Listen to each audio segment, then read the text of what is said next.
noches, amigos, hermanos. Gracias por conectarse nuevamente con nosotros en nuestra mesa de mentoreo Global Advance Church Ministry. Amén. Yo soy la pastora profeta Corey Gómez. Yo soy el pastor Luis Gómez y qué gusto poder compartir con ustedes en este tiempo tan maravilloso y esta palabra que Dios nos está entregando para este año y para esta estación. Amén. Hemos estado trabajando, para los que se están conectando por primera vez, estamos trabajando, Luis, la palabra profética para el año 5781 en el calendario hebreo, en nuestro calendario, pues año 2020-2021. Y hemos estado trabajando el tema, la declaración del Padre, mi hijo eres tú. Y en este momento específico de la palabra profética, estamos trabajando un tema que lo hemos venido diciendo, está siendo bastante desafiante para nosotros y tiene que ver cómo activamos la unción de Elías. ¿Por qué esto es importante? Porque la Biblia dice que antes de que venga el día del Señor, el Señor mismo es el que envía a su mensajero que viene en el espíritu y en el poder de Elías. Amén. Y se está refiriendo a una generación que es capaz de hacer volver el corazón de los padres a los hijos y de los hijos a los padres. Si esto no ocurre, hay una maldición en la tierra, pero lo que prepara el camino del Señor justamente es esta unción. Son Elías, Así son es. Juan el Bautista. Y entonces la clave aquí, la pregunta que nos hemos venido haciendo para desarrollar este aspecto de la palabra es cómo nosotros activamos esta unción en nuestras vidas en el tiempo que nos toca vivir.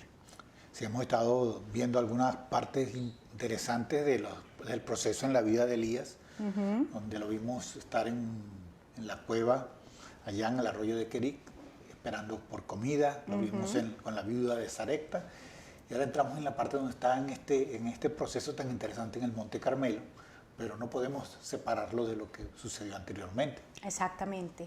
Y en la clase pasada, en la entrega pasada, estuvimos hablando un poco acerca del desafío en este nuevo proceso. Hemos dividido, vamos a decir así, las cosas que hizo Elías o cómo se manifestó, lo hemos tratado de dividir por partes para poderlo ir viendo, ¿no? Y estamos en el momento donde Dios ya le dice que vaya y se presente delante de Acab, delante del rey.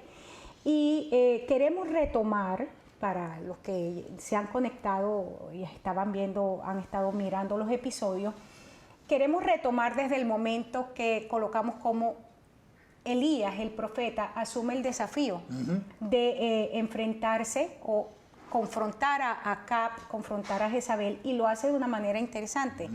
Le dice, allí en Primera de Reyes 18, 19, le dice Elías a Acab: envía pues ahora y congrégame a toda Israel, interesante, o sea, todo el pueblo, a los 450 profetas de Baal y a los 400 profetas de Acera que comen de la mesa de Jezabel.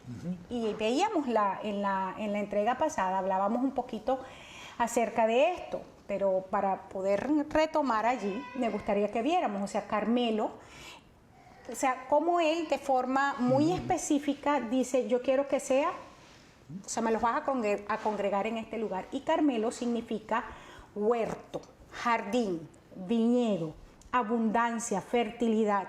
Está diciéndoles, me los vas a congregar en un lugar de fructificación a una nación que estaba en apostasía.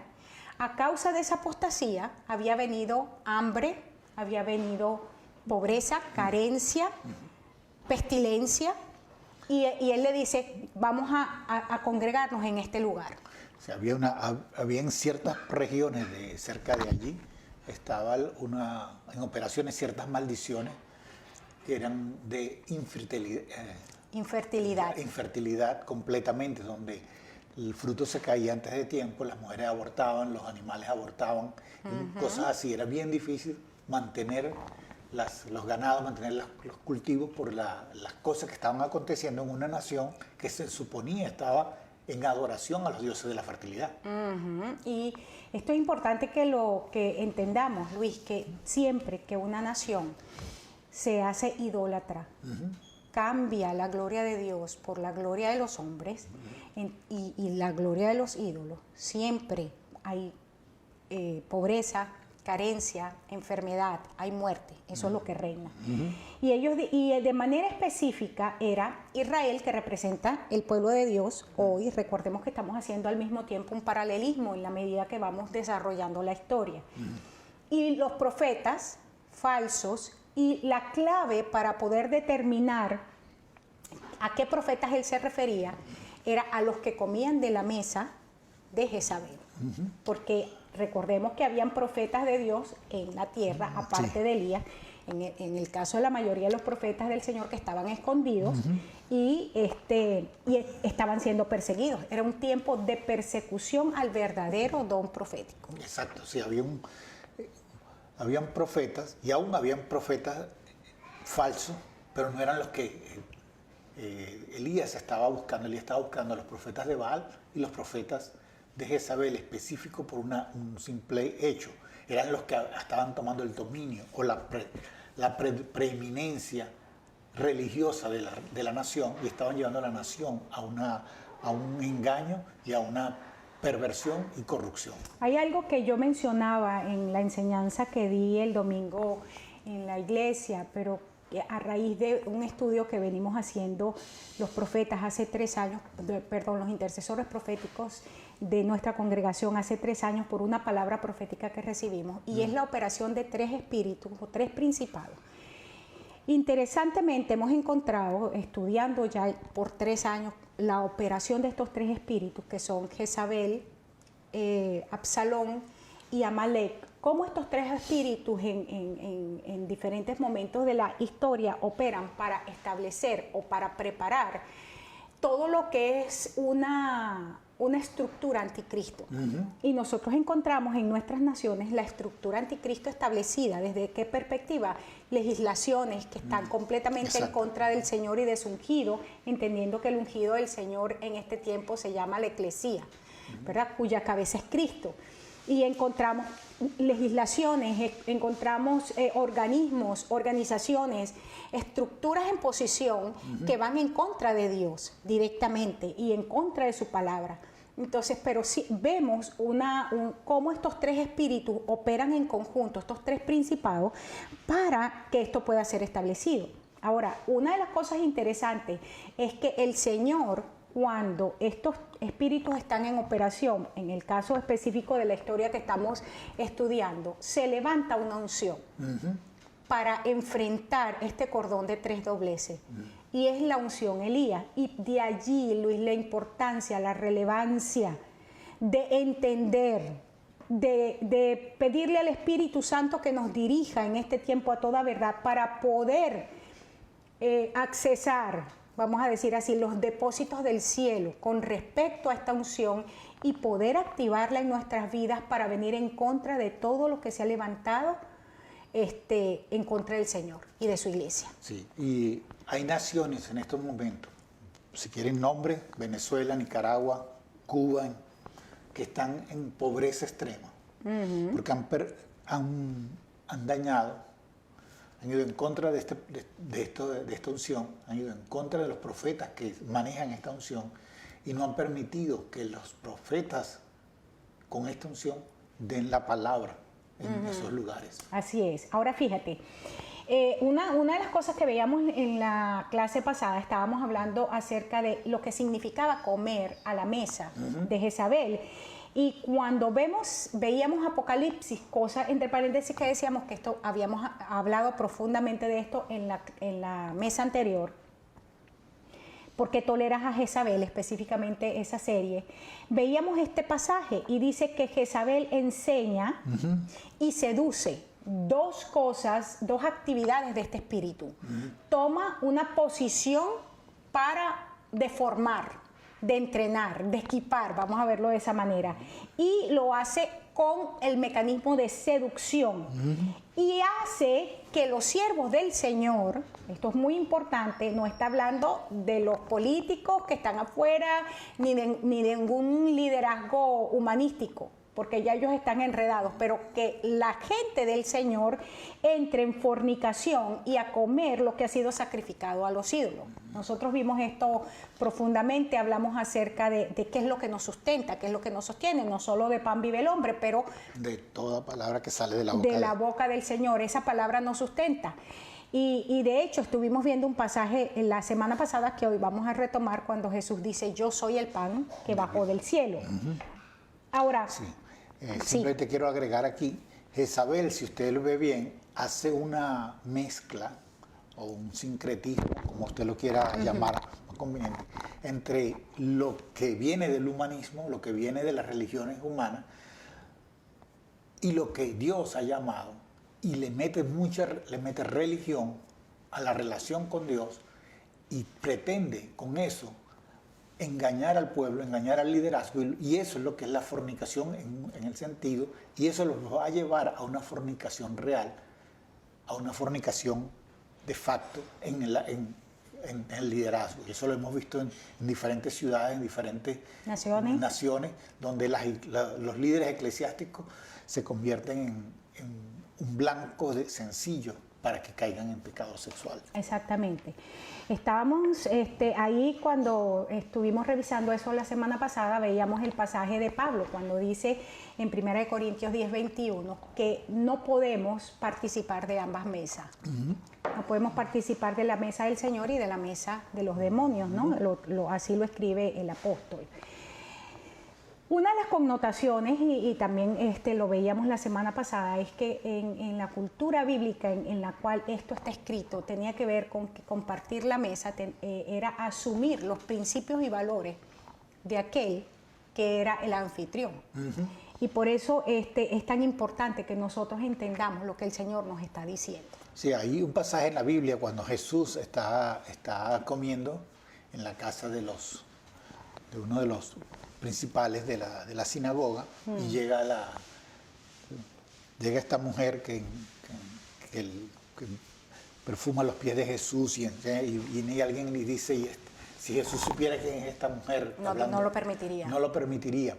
Y era porque justamente tiene que ver con esta costumbre que tú estás mencionando aquí. Mucha gente no entiende que se le permitía a Jesús porque Jesús implicaba, meterlo a la casa implicaba, yo estoy dándole lugar al maestro del momento, a la persona que está siendo relevante en este momento.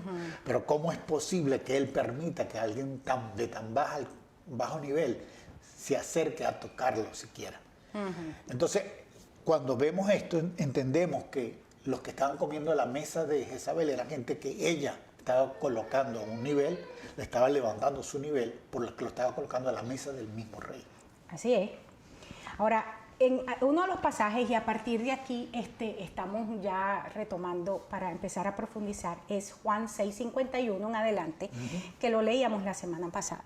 Jesús, con respecto a esto, hablando con respecto a qué es lo que nosotros estamos comiendo.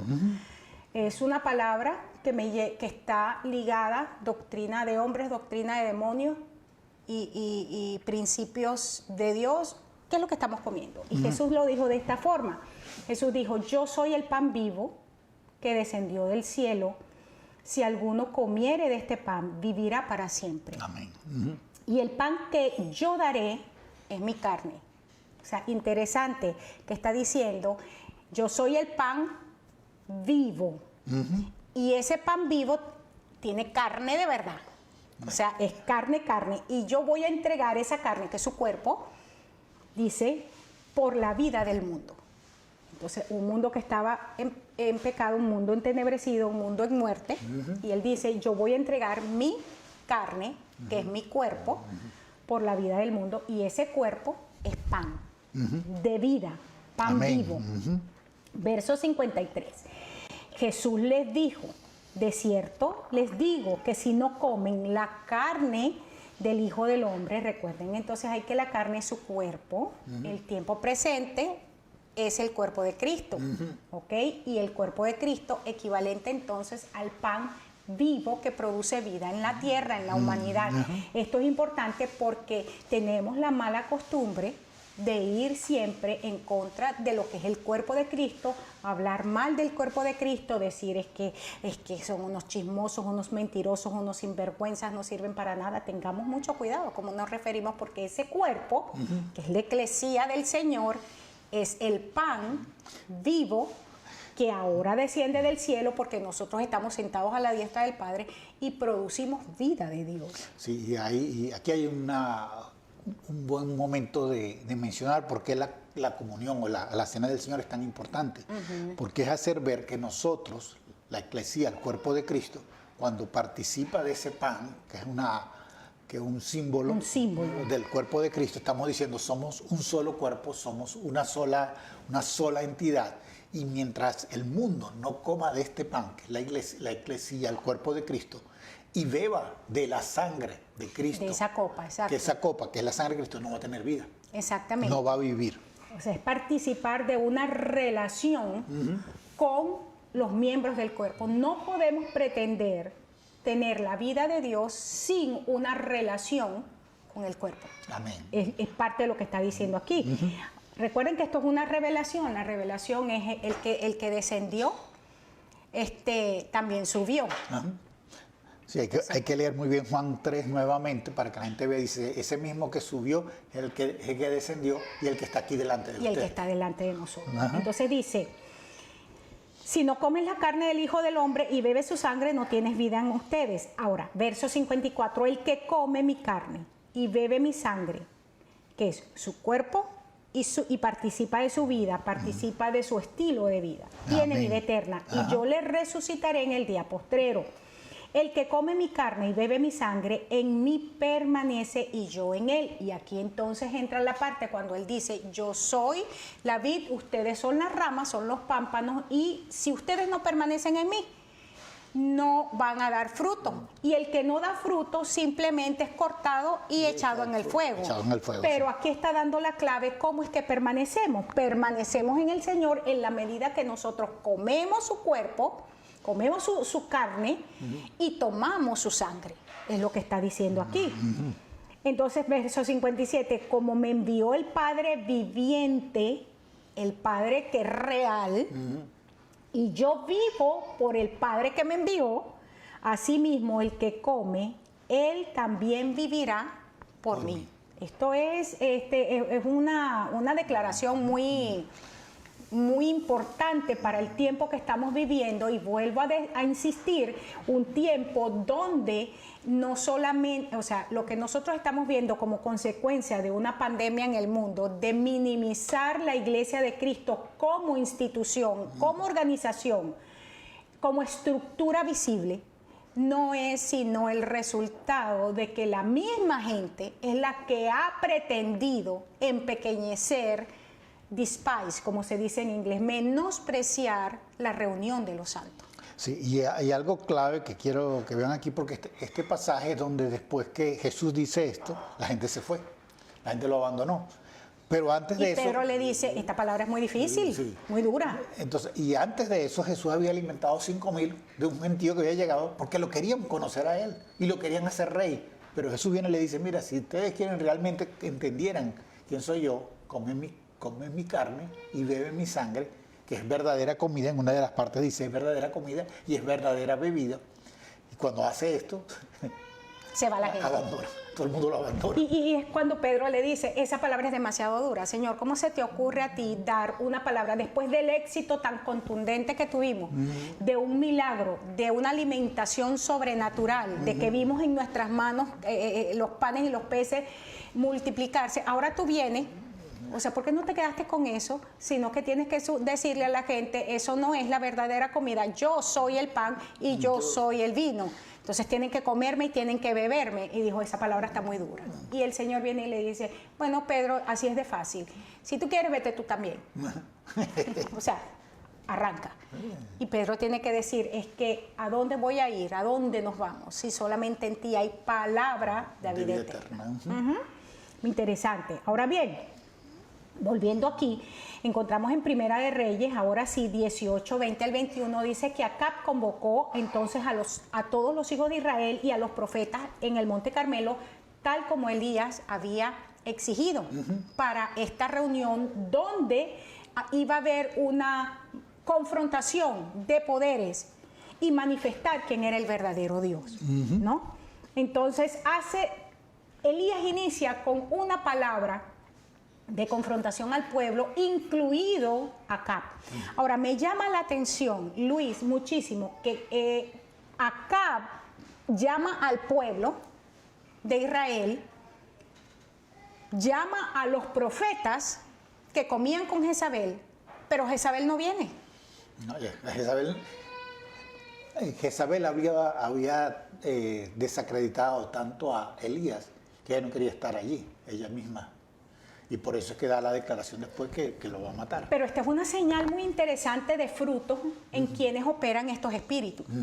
Siempre que el hombre o la mujer de Dios va a hacer una manifestación, una declaración de lo que hay en el corazón del Padre, simplemente esta gente decide, no voy, no estoy, no me da la gana, y pone las mil excusas, porque Jezabel, como esposa del rey, no estaba exenta de obedecer el decreto del rey. Tenemos que congregarnos porque yo llegué a un acuerdo con el profeta. Y abiertamente, ella no solamente, ella estaba desobedeciendo a Dios abiertamente, pero todo el mundo sabía que ella era una pagana, era un demonio de destrucción y muerte asignado a la nación, pero estaba desobedeciendo a su marido, ¿no? Esta parte es muy interesante, porque aunque Acab quizás no iba a aceptar nunca eso, era demasiado visible la incapacidad que tenía Jezabel para sujetarse a su marido. Sí. Hombres o mujeres que tienen esposos o esposas, o sea, que tienen cónyuges jezabélicos, presten atención. Y la declaración es, ¿hasta cuándo ustedes van a claudicar en dos pensamientos? Si Jehová es Dios, síganle, caminen de acuerdo a lo que el Señor está diciendo, pero si Baal es Dios, bueno, entonces quédense con Baal. Y dice aquí que el pueblo no respondió palabra. Nosotros vimos esto la semana pasada, pero es importante que nosotros hagamos hincapié en esto, Luis, en estos principios de donde decidimos retomar, porque esta es la condición del pueblo en el tiempo presente. No tiene la capacidad para responder ante la confrontación profética cuando dice, ¿a quién ustedes van a servir? ¿No? Confronta al pueblo y el pueblo no responde. Y veíamos varias versiones, solamente las leo. ¿Hasta cuándo vas a saltar de un lado a otro? ¿Cuánto tiempo van a tratar de hacer las cosas de ambas maneras? ¿Por cuánto o más tiempo van a estar indecisos? ¿Por qué tienen que seguir vacilando en dos pensamientos? Esta me gusta mucho porque tiene que ver con o sea, esto habla incluso de un problema de personalidad, ¿no? ¿Hasta cuándo van a estar cojeando en dos pies? ¿Hasta cuándo van a claudicar? Y lo que el profeta estaba exigiendo era, necesitamos tomar una decisión, y esto tiene que ver con la palabra en Apocalipsis, cuando el Señor dice, yo prefiero que estén completamente en el mundo, que sean completamente fríos, pero por favor no se pongan a caminar de dos maneras, porque lo que me producen es ganas de vomitar. Sí, y vemos varios pasajes donde Jesús específicamente, o Jesucristo específicamente, establece que hay que ser radicales en tomar esta decisión. O seguimos, no podemos estar a medias tintas, a ir a mitad de camino. No, tenemos que hacerlo radicalmente. Claro, vas a leer ahorita este pasaje de Gálatas, pero si entendemos todo lo que hemos visto acerca de lo anterior, vemos que Elías ha tenido que ir madurando hasta llegar a un momento donde él decide, tengo que vivir dirigido por el Espíritu Santo a tal punto. Porque Elías hace esto, él confronta al rey no por decisión personal, porque a lo mejor él quería por personalidad ir a decir unas cuantas a cada hace rato, pero es cuando Dios le dice, y mucha gente no entiende que la guerra se va a ganar en el momento en que Dios nos da la instrucción. Y ahí, cuando la instrucción que Dios nos entrega, nos está dando toda la capacitación para ir y batallar. Estamos en un momento donde la iglesia tiene que meterse con Dios, como se metió Elías, y en escuchar la voz de Dios, porque Dios está abriendo la puerta en estos momentos para que en las naciones se presente Elías y muchos de los gobernantes que han sacado a los pueblos de lo que debe ser la verdadera adoración de Dios, vengan a la sumisión y vean el poder de Dios. Así es, y si no se someten, entonces simplemente son colocados a muerte, porque esa fue la declaración del Señor, y vemos el final de Acab y Jezabel. Estamos en vivo aquí, entonces tenemos en la casa perritos y por eso se ponen a ladrar. Ahora vamos aquí.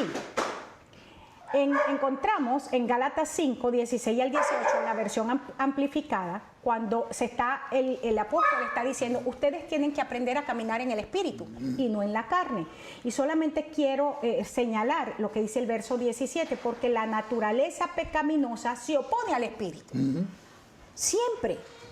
Esa naturaleza pecaminosa en nosotros se opone al Espíritu. El profeta está diciendo, tienen que decidir o el Señor, si Jehová es Dios, síganle, o si Baal es Dios, quédense con Baal. Y el apóstol aquí está diciendo, una de las situaciones que tenemos es que esa dualidad, que queremos caminar en la carne, queremos caminar en el Espíritu. Queremos complacer la carne y recibir los beneficios del Espíritu. Y dice, simplemente la carne se opone al Espíritu. Y dice aquí, continuamente ambos están en conflicto. Es lo que está diciendo el pasaje. Si eres guiado y guiado por el Espíritu, no estás sujeto a la ley. Y esta es una de las claves en este pasaje.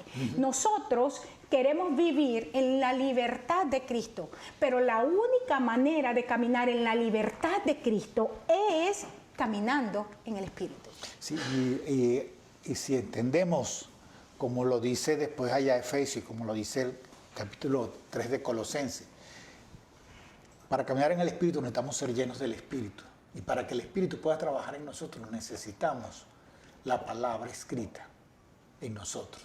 Porque el Espíritu no puede trabajar sin palabra.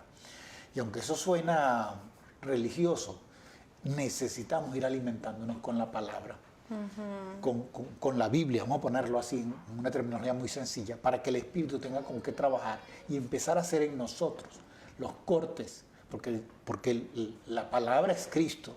Cuando Cristo tiene con qué trabajar a través del Espíritu Santo en nosotros, va a empezar a hacer cortes en nosotros para nosotros poder caminar una vida de santidad en el Espíritu Santo. Porque y así vivir en relación con Dios y ser capaces de caminar a diario con la palabra que Dios nos está diciendo y mostrar la gloria de Dios. Porque la palabra es viva y eficaz, más cortante que toda espada de doble filo, dice la Biblia.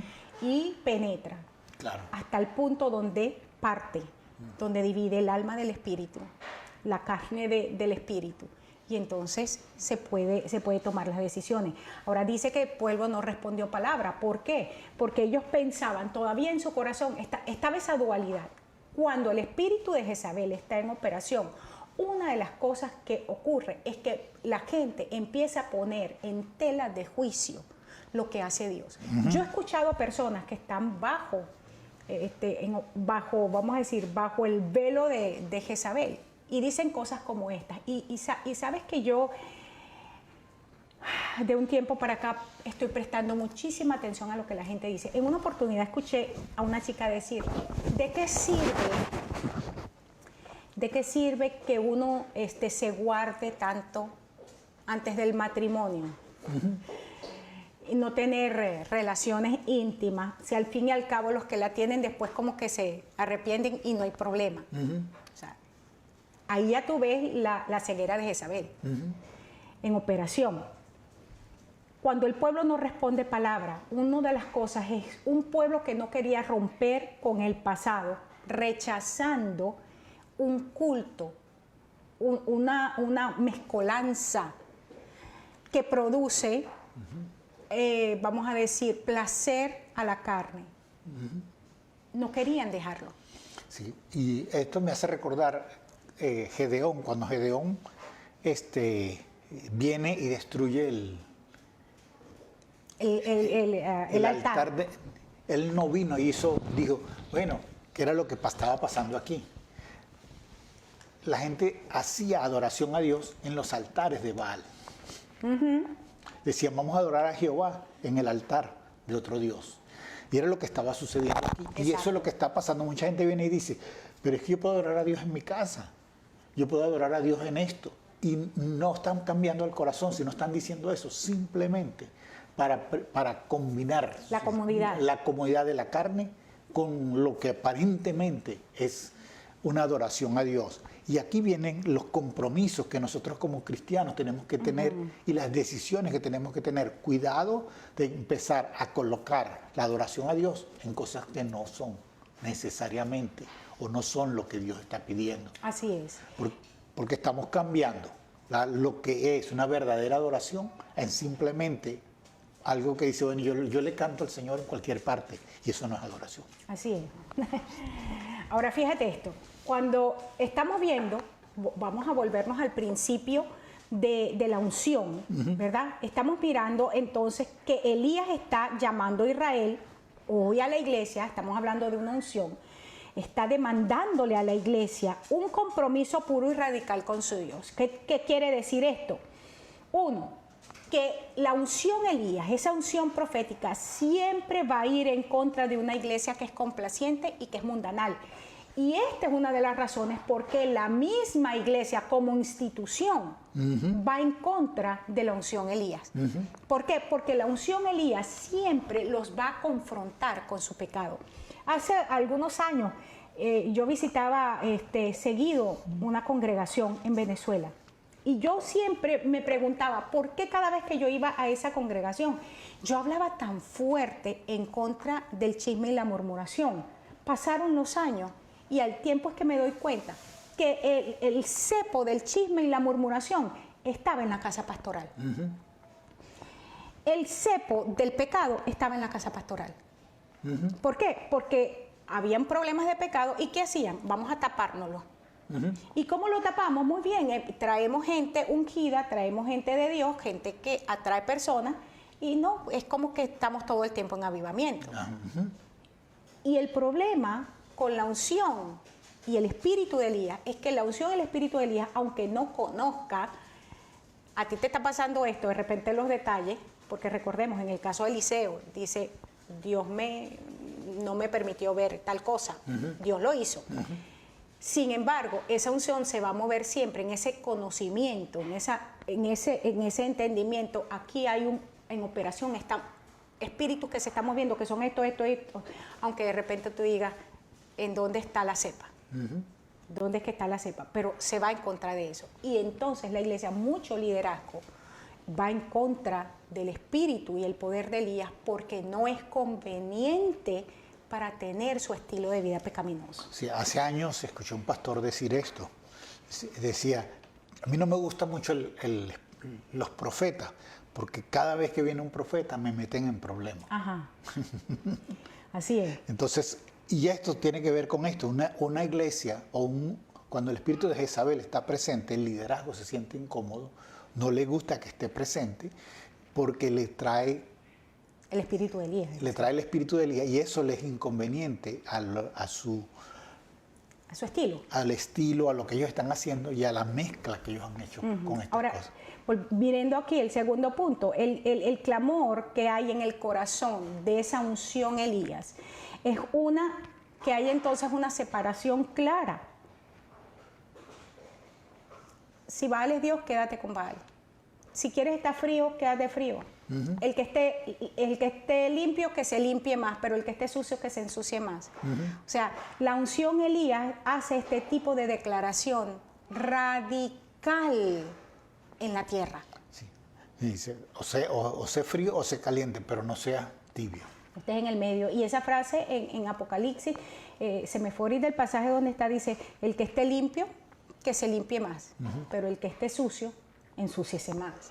O sea, Dios prefiere eso, ¿no? Sí. Y cada quien vive las consecuencias, por supuesto, de sus acciones y de sus pecados. Sí, la radicalidad en la decisión, donde nosotros estamos colocando a Dios. Y quiero que vean esto porque hay un entendimiento de lo que es el espíritu que quiera traer el corazón del Padre hacia los hijos y de los hijos hacia los padres.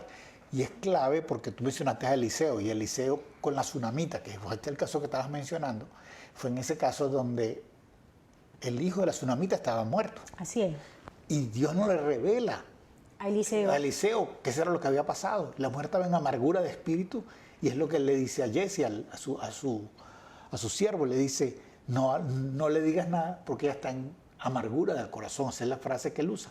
Y nosotros muchas veces queremos acomodar las cosas como si fuera el siervo, acomodándole las cosas a la amargura del corazón, y no estamos esperando que la presencia de Dios, la palabra de Dios venga a nosotros para realmente traer el corazón del Hijo al Padre. Uh-huh. Dice que la tercera cosa es que el clamor de esta unción es por una diferencia clara entre el reino de los cielos y el reino de la oscuridad. Amén. Ahora, hay un pasaje en la Biblia que a mí siempre me ha llamado la atención, que lo entiendo, pero no por eso deja de sorprenderme impresionantemente, que es cuando el enemigo viene en la noche, el enemigo del Padre, dice que el Padre sembró una buena semilla, y vino la noche y vino el enemigo del Padre y sembró una mala semilla. Y vienen los siervos del Padre y dice, ¿cuándo pasó esto?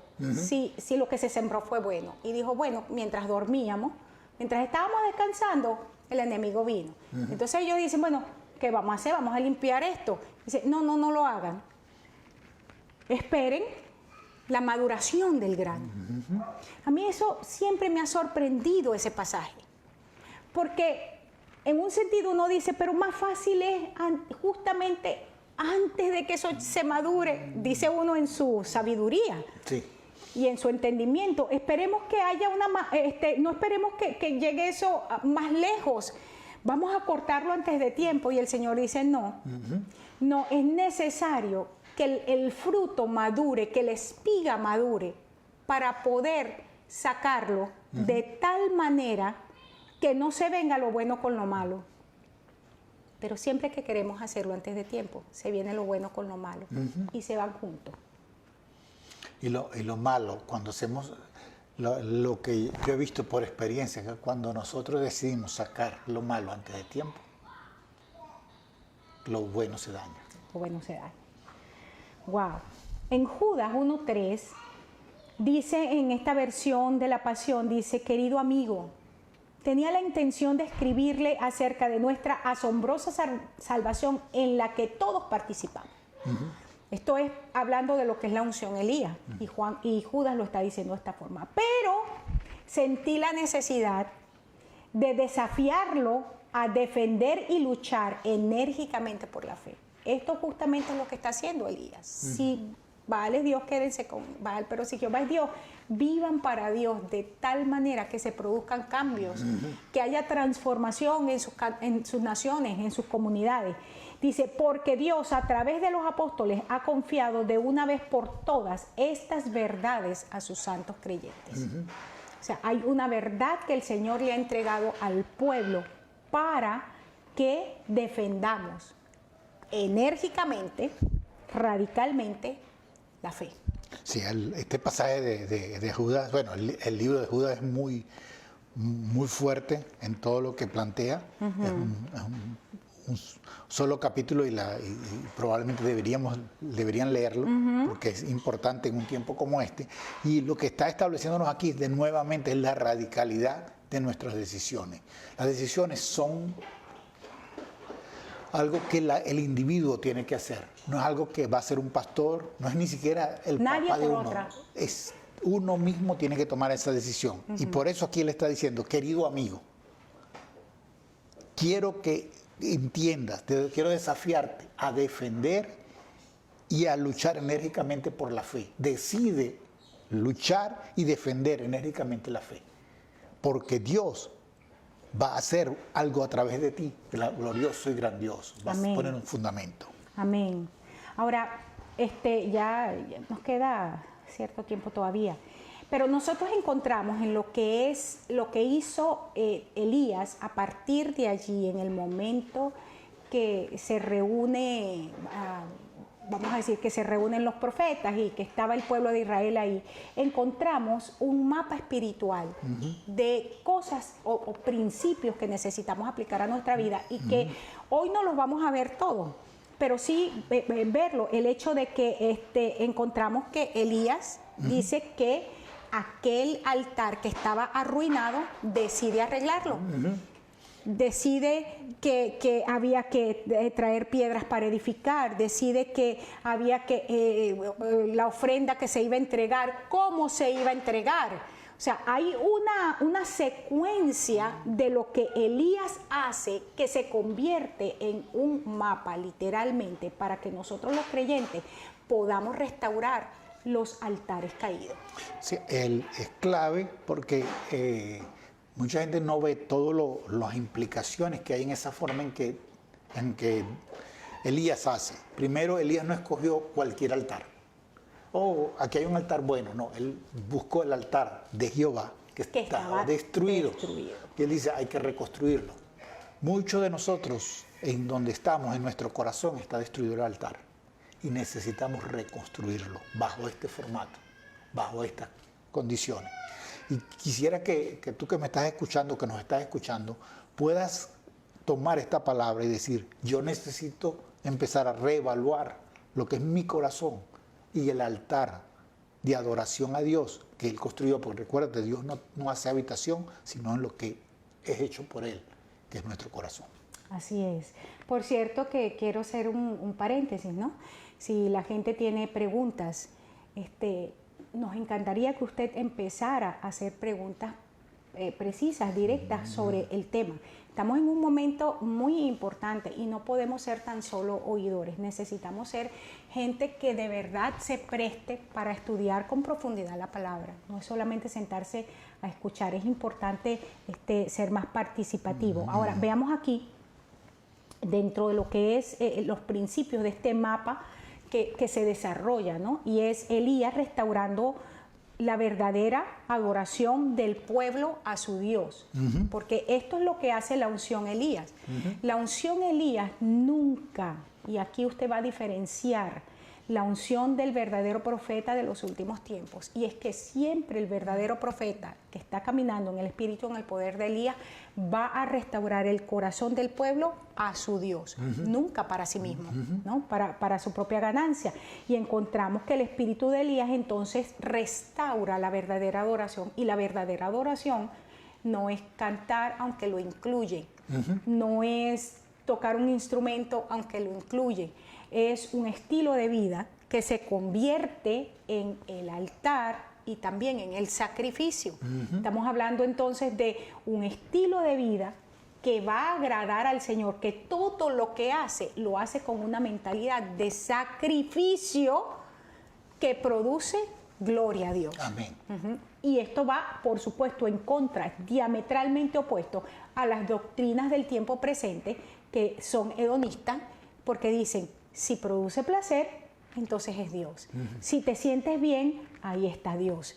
Si te da paz, ahí está Dios. No, es que el sacrificio que hizo, por ejemplo, Abraham de su hijo Isaac, lo atormentó. Todo el camino a Moriah, ese hombre iba con el corazón roto, hecho pedazos, porque el sacrificio implicaba lo que más amaba.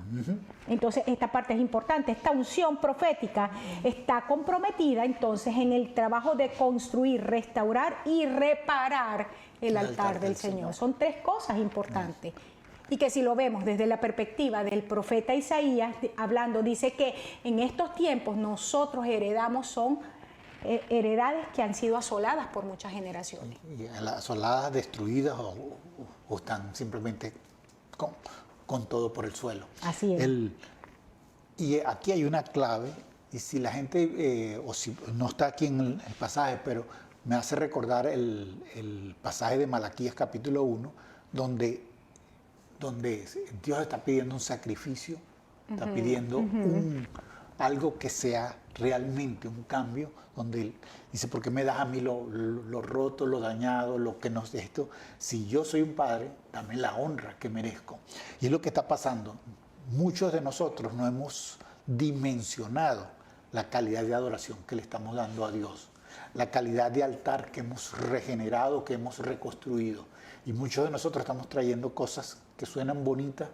Muchos predicadores se han vuelto simplemente psicólogos de la predicación porque eso le gusta al oído de la gente. Muchos se han vuelto mercaderes dentro de la iglesia para mercadear y traer más gente a la iglesia porque suena bonito la predicación. Pero no estamos trayendo el Espíritu de Dios, que no necesariamente va a sonar bonito, pero sí necesariamente va a traer una transformación. Así es. Dice que es importante resaltar el hecho de que Israel sabía lo que significaba el altar y lo que significaba la ofrenda. Y ellos estaban claros que siempre que se hablaba de altar y de ofrenda, estaba hablándose de sacrificio.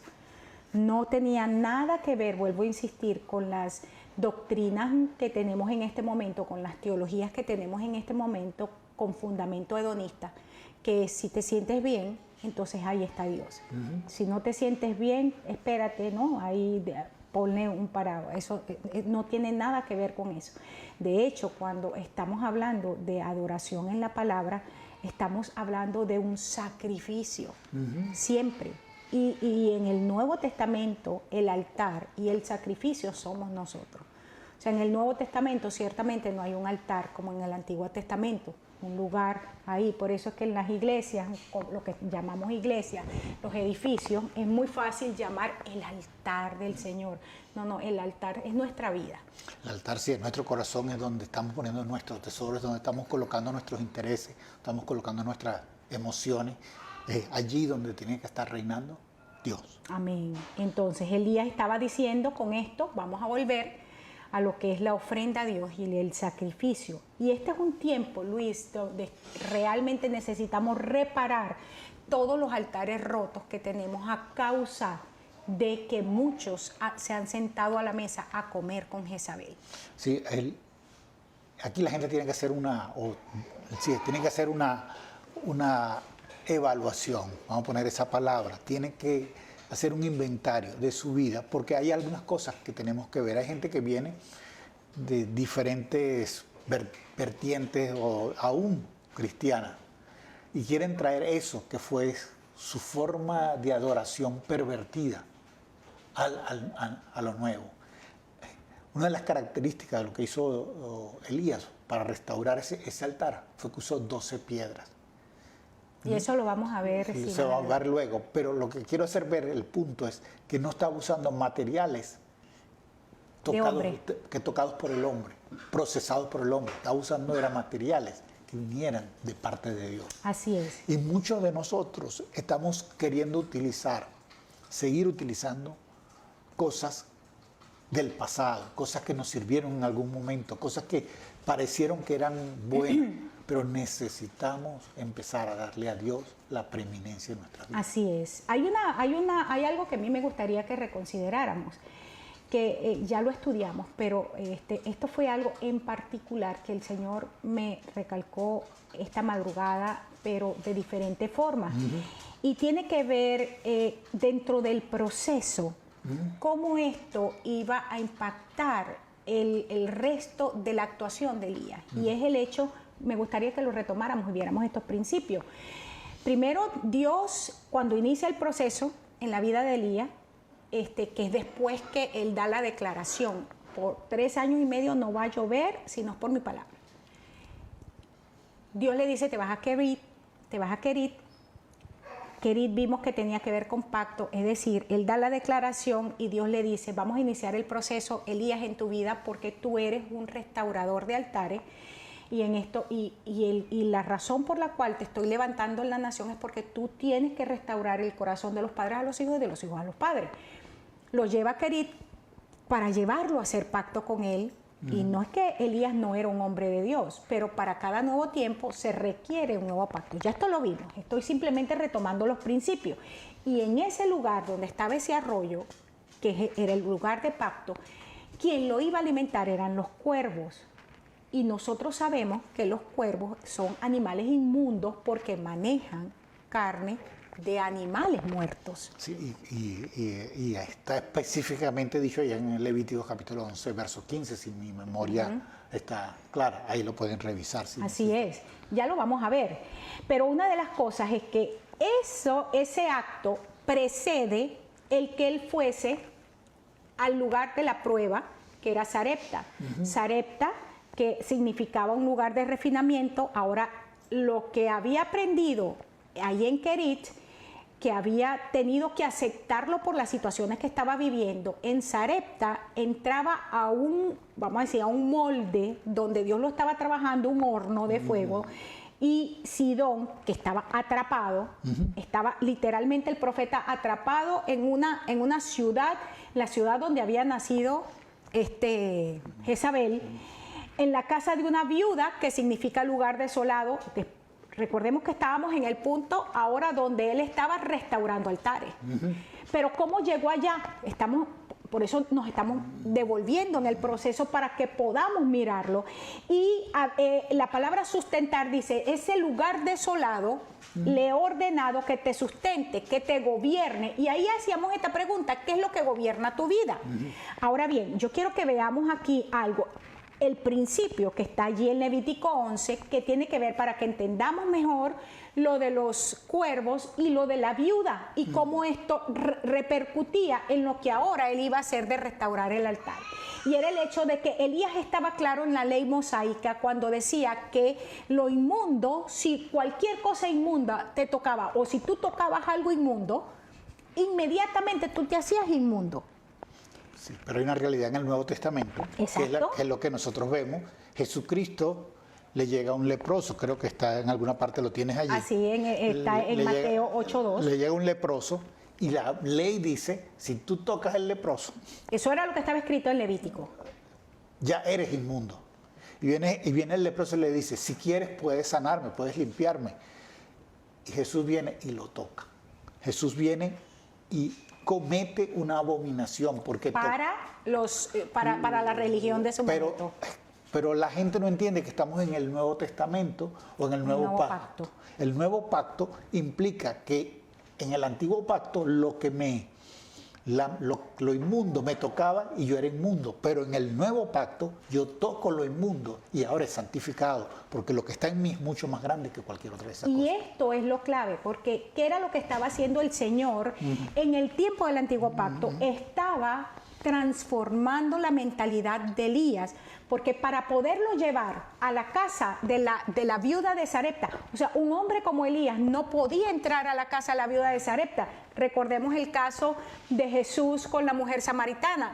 Ella le dice, ¿cómo es que tú, siendo judío, me vas a pedir agua a mí?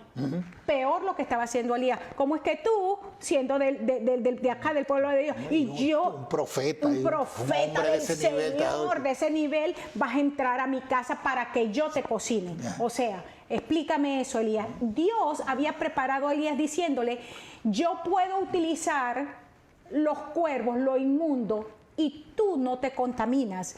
Tú puedes manejar, o sea, el principio aquí es que la unción Elías, en el proceso para ser activada, lo que Dios nos enseña es cómo nosotros podemos manipular lo inmundo sin contaminarnos.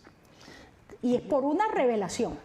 Por una revelación y es una transformación que se hace. Recuérdate que ahora viene el Espíritu Santo sobre nosotros, en nosotros y con nosotros. Cuando el Espíritu Santo está en esas tres facetas, dentro de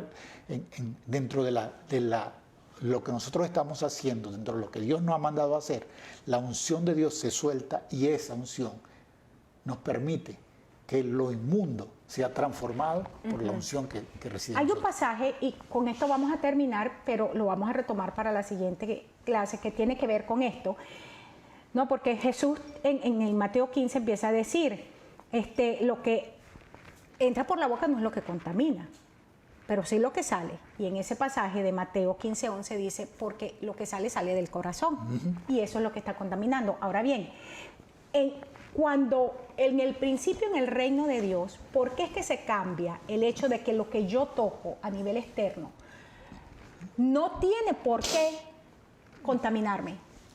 Por el contrario, yo tengo que transformar aquello que está dañado, que está muerto, ¿no? Y esa es la diferencia. Y el pasaje interesante de Mateo 13:33, que con esto vamos a terminar y lo retomamos en la siguiente clase, dice que Jesús les contó otra parábola y dijo, el reino de los cielos es como la levadura, que una mujer tomó y mezcló en una gran cantidad de harina hasta que fermentó toda la masa.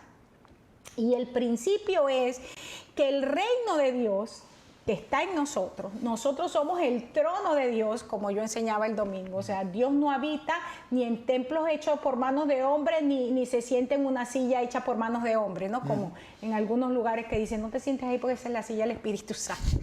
O sea, nosotros somos el lugar de la morada del Señor.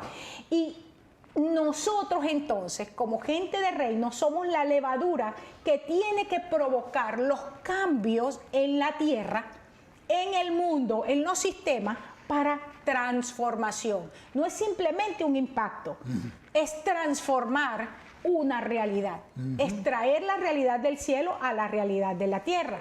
Y entonces a mí me gustaría terminar con esta frase: es tiempo de que nosotros, como los agentes de transformación de Dios en la tierra, nos activemos, podamos invadir y así transformar todos los reinos de este mundo. ¿Hasta qué? Apocalipsis 11:15 lo dice, hasta que todos esos reinos se conviertan en los reinos de nuestro Señor y de su Cristo. Wow.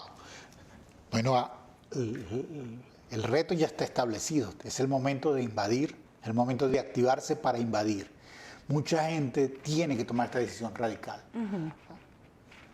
Nuestro altar, nuestro corazón tiene que ser reconstruido. Ya basta de buscar alternativas, de buscar cosas. El momento de decir, yo adoro al Señor por encima de lo que la gente diga, por encima de las circunstancias, por encima de las situaciones. Yo entro en un proceso donde hago de mi vida una adoración a Dios. Amén. Bueno, con esto terminamos hoy. Vamos a retomar este último punto. Quiero animarte, quiero animarlos a cada uno de ustedes si tienen preguntas, si tienen algo que aportar al respecto. Por favor, háganoslo saber, háganlo también a través, pueden hacerlo por nuestro privado o lo pueden hacer abiertamente por aquí en Facebook Live, pueden mandarnos sus impresiones. Estamos en un momento donde el cuerpo de Cristo necesita activarse desde toda perspectiva. Amén. Y no vamos a perder el tiempo ni la oportunidad. Jezabel, Amalek y Absalón se unieron para destruir.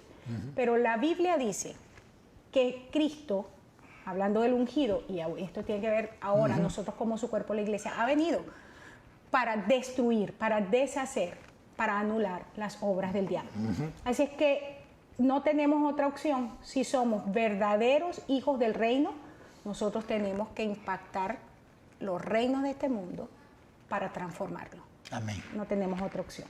Así que bueno, te esperamos en nuestra próxima entrega. Queremos darte las gracias por conectarte con nosotros. Queremos bendecirte en el nombre de nuestro Señor Jesucristo y declarar sobre tu vida, sobre la vida de tu familia, que el reino de Dios ha llegado y que si el reino está, pues todas las cosas vienen con él. Amén. Amén. Dios te bendiga, Dios te guarde. Te esperamos en nuestra próxima entrega. Dios te bendiga.